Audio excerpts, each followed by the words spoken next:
Você gostou do vídeo da semana passada? Pois é, esta semana continuaremos a falar sobre a ansiedade. Já sabe, se esse assunto te interessa, vem comigo e bora pro vídeo.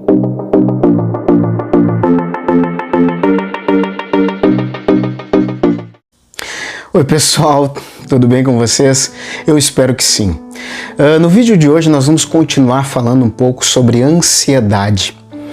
E desde já eu te convido a você compartilhar esse vídeo, coloca aí nas tuas redes sociais que pode ajudar alguém que esteja passando por essa dificuldade.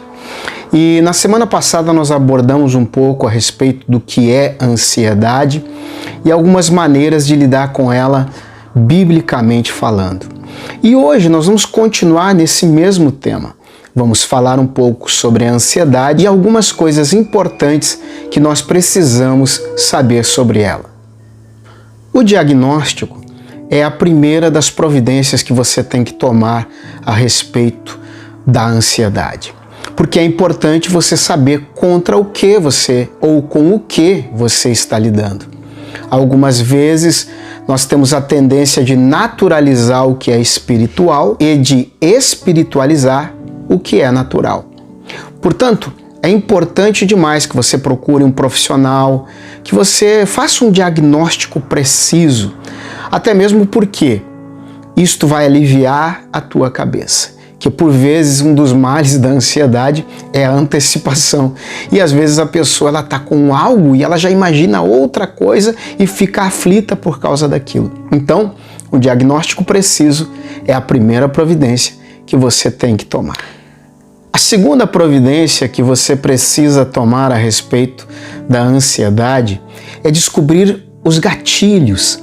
O que desperta, o que faz com que esta ansiedade dispare dentro de você. Importante também saber que isto você pode descobrir mesmo sem o diagnóstico. Você pode parar para analisar a tua vida e isso é importante demais. Eu fiz uma lista aqui de algumas coisas que são muito comuns e fazem com que as pessoas acabem despertando uma determinada ansiedade no seu coração. Vê se de repente você se enquadra em alguma delas e aí você já começa a imaginar, bom, isso aqui é um gatilho para mim, né? Ou seja, aquilo que dispara a ansiedade dentro de você. Então eu coloquei aqui algumas coisas, né? Como por exemplo, falar em público.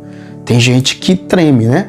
Dentro da cabeça consegue dizer tudo, mas quando tem que falar em público, já gera aquela ansiedade, gera aquela aflição, gera aquele medo. Datas importantes. Algumas datas para nós, elas se tornam datas assim que geram determinada ansiedade. Inclusive datas de perdas que podem gerar, né? Porque de repente vai ser aniversário da morte de fulano, aniversário da morte de fulana, e aí a pessoa fica, aquilo gera dentro dela aquela aflição.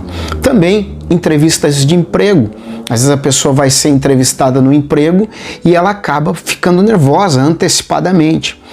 Provas, né? Seja na escola, na faculdade, universidade, prova para concurso, geralmente as pessoas acabam ficando também extremamente ansiosas. Exames de saúde. Exame de saúde, tem gente que fica extremamente nervosa antes do exame de saúde. Tem pessoas também que no pré-diagnóstico, ou seja, antes de receber o diagnóstico, a pessoa já vai ficando nervosa, já vai ficando ansiosa, porque na cabeça dela ela imagina que ela está passando por uma crise, um problema seríssimo, que ela vai morrer, então isso gera dentro dela esse tipo de situação.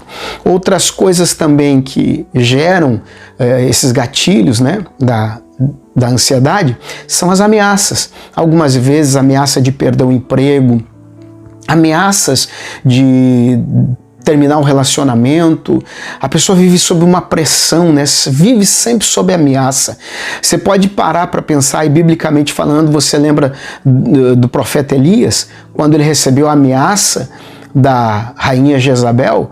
Ele ficou extremamente nervoso, ansioso e começou a fugir por causa daquela ameaça. Então as ameaças, elas acabam fazendo, esses são gatilhos na nossa mente. Algumas vezes também problemas financeiros, pessoas que passam por problemas financeiros e dívidas, né? Isso vamos linkar com as datas de vencimento de algumas dívidas que a pessoa tem. Isto gera um problema seríssimo.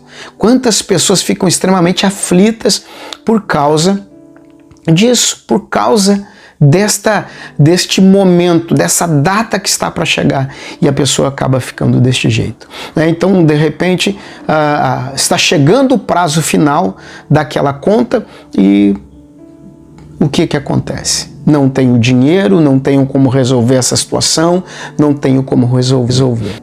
Pois estes são alguns gatilhos que podem acontecer.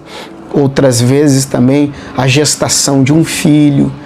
Então são gatilhos, são situações que acabam despertando, além da ansiedade de modo natural, ela vem seguida pelo medo. Então descubra os gatilhos. É importante que você tenha isso em mente. Olhe para a tua vida, faça uma análise, pense sobre isso. A terceira coisa que nós vamos falar, eu vou dividi-la em duas partes, é dar aos problemas o tamanho que ele tem. Não aumente, tampouco diminua, mas dê ao problema o tamanho e a extensão que ele tem. Existem muitas pessoas que fazem o famoso tempestade num copo d'água. Isto é algo que você também precisa parar para pensar. Muitas vezes o coração da pessoa fica aflito por algo que alguém tem a dizer a elas. Exemplo, de repente a pessoa manda um recado para essa pessoa dizendo assim: olha, preciso falar contigo e te falar uma coisa urgente. Aí a pessoa fica naquela aflição, e o que será que é? Meu Deus, e manda 500 mensagens e tal, até que a pessoa diz: não, é que na verdade eu só queria te falar que vendi o carro. Aí você pode dizer assim, mas por que não falou antes? Mas o que eu estou tentando mostrar para você com esse exemplo é que muitas vezes as pessoas elas criam um imaginário e dão aos problemas uma dimensão que eles não têm, que eles não possuem, e acabam gerando uma aflição desnecessária para dentro do coração. Então, faça isso. Dimensione os problemas. Olhe para o problema e dê a ele a real dimensão, o real tamanho que ele tem. E juntando a isso, é necessário então mudar o foco. Quando eu falo mudar o foco, é você encontrar algo que você goste de fazer. Eu descobri que eu gosto de plantar. Nunca na minha vida toda imaginei uma coisa dessas, mas eu estou aí plantando. Isso é bom, eu gosto de fazer. Eu descobri isso quando eu tive que mudar o foco. Eu comecei a plantar. Uma plantinha aqui, uma plantinha ali, né? E aí acaba que isso acaba distraindo a tua cabeça, você acaba indo para uma outra direção e um outro rumo. E eu quero que com isso você possa entender que por vezes é necessário você distrair a tua cabeça, o teu coração. Eu quero encerrar este vídeo falando aquilo que o apóstolo Paulo diz em Filipenses capítulo 4, versículo 6. Não andeis ansiosos por coisa alguma. Portanto, não ande ansioso. Confie em Deus. Entregue tudo nas mãos de Deus. Que Deus possa te abençoar, que você possa ter uma ótima semana. Lembrando sempre você, se você quer conversar um pouco mais a respeito desse assunto, quer saber um pouco mais a respeito desse assunto, participe conosco das nossas reuniões todas as quartas-feiras às 19h30 e domingos às 18 horas. Nós teremos imenso prazer em falar contigo e te receber. Tá bom, gente? Que Deus te abençoe, que você tenha uma ótima semana livre da ansiedade. Esse vídeo ficou um pouco mais longo, mas tenho certeza absoluta que vai abençoar a tua vida. Não sai daqui sem te inscrever no canal e ativar os sininhos das notificações. Que Deus te abençoe. Tchau, tchau. Fica na paz.